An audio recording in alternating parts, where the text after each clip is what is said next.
దశాబ్దాల కళ నెరవేరబోతోంది. 2 నియోజకవర్గాలను అనుసంధానం చేస్తూ 25 గ్రామాల ప్రజలకు మేలు చేకూర్చే బల్వే బ్రిడ్జి నిర్మాణం శరవేగంగా పూర్తవుతోంది.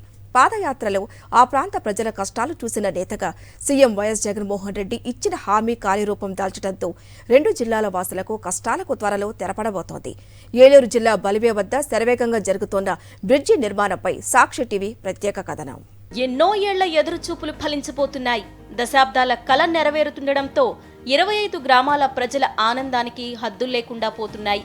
అభివృద్ధికి దూరంగా, అవస్థలకు అత్యంత దగ్గరగా గత పాలకుల హయాంలో గడిపిన జీవితాలు ఆ గ్రామాల ప్రజలవి.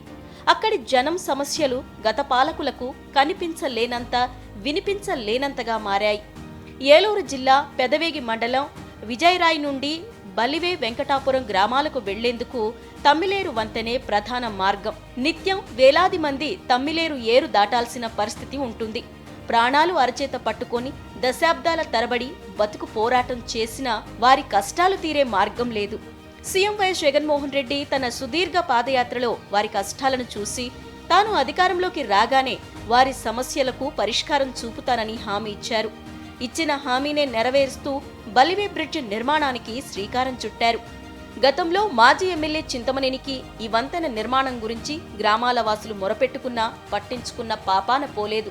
పైగా తాత్కాలిక మార్గాలను ఏర్పాటు చేసి వందల టిప్పర్లతో ఇసుకను దోచుకున్నారు.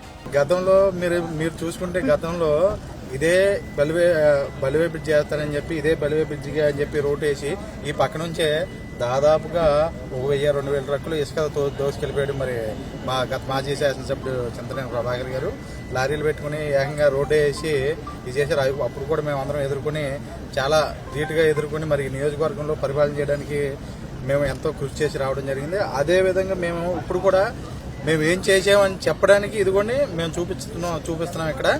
ప్రజల కష్టాలు తెలిసిన ముఖ్యమంత్రిగా దశాబ్దాలుగా ఉన్న బలివే బ్రిడ్జ్ సమస్యను సీఎం జగన్మోహన్ రెడ్డి పరిష్కరించారు. 18.33 కోట్ల జలవనరుల శాఖ నిధులతో నిర్మించ తలపెట్టిన check dam cum double lane బ్రిడ్జికి ముఖ్యమంత్రి వైఎస్ జగన్మోహన్ రెడ్డి వర్చువల్ గా శంకుస్థాపన చేశారు. ఈ నేపథ్యంలో తమ్మిలేరుపై నిర్మించ తలపెట్టిన వంతెన పనులను స్థానిక ఎమ్మెల్యే అబ్బయ్య చౌదరితో కలిసి పరిశీలించారు. 6 నెలల్లో బ్రిడ్జ్ పూర్తి చేసేందుకు ప్రణాళికలు సిద్ధం చేశామని అధికారులు అంటున్నారు. చెక్ డ్యాం కూడా ఏర్పాటు చేసేందుకు చర్యలు చేపట్టడంతో గ్రౌండ్ వాటర్ శాతం సైతం పెరుగుతుందని స్పష్టం చేస్తున్నారు. మనం అనుమతులు తీసుకొచ్చి సుమారు 18 కోట్ల రూపాయలతో అనుమతులు మంజూరు చేసి దీన్ని టెండర్స్కి పిలిచి పనులు మొదలవడంతో ఇప్పుడు ఇక్కడ సుమారు ఒక 101 మీటర్లు లెంత్ ఆఫ్ దీనిలో ఒక 5 పియర్లు 2 అపార్ట్మెంట్స్తో బ్రిడ్జ్ నిర్మాణం స్టార్ట్ చేయడం జరిగింది. ఇప్పుడు శివరాత్రి టైం కాబట్టి ఇక్కడ ప్రజలకు కూడా ఇబ్బంది లేకుండా, భక్తులకు ఇబ్బంది లేకుండా ఈ బ్రిడ్జ్ నిర్మాణం పనులతో పాటు క్రాస్ బండ్స్ కూడా వేసి ఎక్కడికక్కడ ప్రొటెక్షన్ చర్యలు చేపట్టడం కూడా జరిగింది.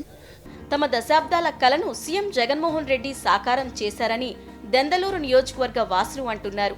నూజువీడు వెళ్లాలంటే బలివే వంతెన లేకపోవడంతో నీళ్లల్లోనే నడిచి వెళ్లేవాళ్లమని వివరించారు. మరి ఇక్కడ ప్రస్తుతం బ్రిడ్జి పనులు జరుగుతూ ఉన్నాయి. మొన్ననే మరి జగన్మోహన్ రెడ్డి గారు దెందులూరు వచ్చినప్పుడు దీనికి శంకుస్థాపన చేయడం జరిగింది. జరిగిన ఎమ్మటే మరి నెలల్లోనే పని మొదలుపెట్టి ఈ వర్క్ జరగడం మరి ఇప్పుడే మా ఎమ్మెల్యే గారు చెప్తున్నారు 6 నెలల్లో పూర్తి చేసి ప్రజలకు అంకితం చేస్తామని చెప్పి ఇప్పుడే చెప్పడం జరిగింది. ఇది మాకు రైతాంగానికి కూడా ఉపయోగమైనటువంటి బ్రిడ్జి. ఇది 4-5 దశాబ్దాల నుంచి ఇక్కడ ఇది చాలా రాకపోకలకు చాలా ఇబ్బందికరంగా ఉండేది. పిల్లలు చదువుకోవడానికి ఇక్కడ ఈ పిల్లల తల్లిదండ్రులు ఇబ్బంది పడేవారు. అన్ని గ్రామాలు ఇక్కడ ఈ 25 గ్రామాలకి ఎట్లా అన్ని విధాల సౌకర్యంగా ఉందని ఎమ్మెల్యే గారు కూడా చెప్పారు. ఎమ్మెల్యేలు అబ్బయ్య చౌదరి, మేకా వెంకట ప్రతాపరావు చొరవతో తమకు బ్రిడ్జి నిర్మించడం శుభపరిణామమని దెందలూరు నియోజకవర్గం ప్రజలు, ప్రజాప్రతినిధులు ఆనందం వ్యక్తం చేస్తున్నారు. సొద్రేవుల కాడి నుండి మునిపల్లి రేవు దాకా ఆడే ఇసుక దొబ్బిడి చింతమనేని ప్రభాకర్. మరి ఇంక మనం ఇంకెవరంటామంటే వాడు 20 సంవత్సరాల్లో బాగా సంపాదించి దొబ్బిడి. ఇవాళ ఇంకా అడిగిమ్మంటే సీటు అబ్బాయి సోదరు వచ్చి 5 ఏళ్ళు అవ్వలేదు, సూపర్గా చేసాడు పని. ఏళ్ల తరబడి పెండింగ్ లో ఉన్న ఈ బ్రిడ్జ్ నిర్మాణం పూర్తయితే తమ ప్రాంతం మరింత అభివృద్ధి చెందుతుందని స్థానికులు సీఎం వైఎస్ జగన్ కు కృతజ్ఞతలు తెలిపారు.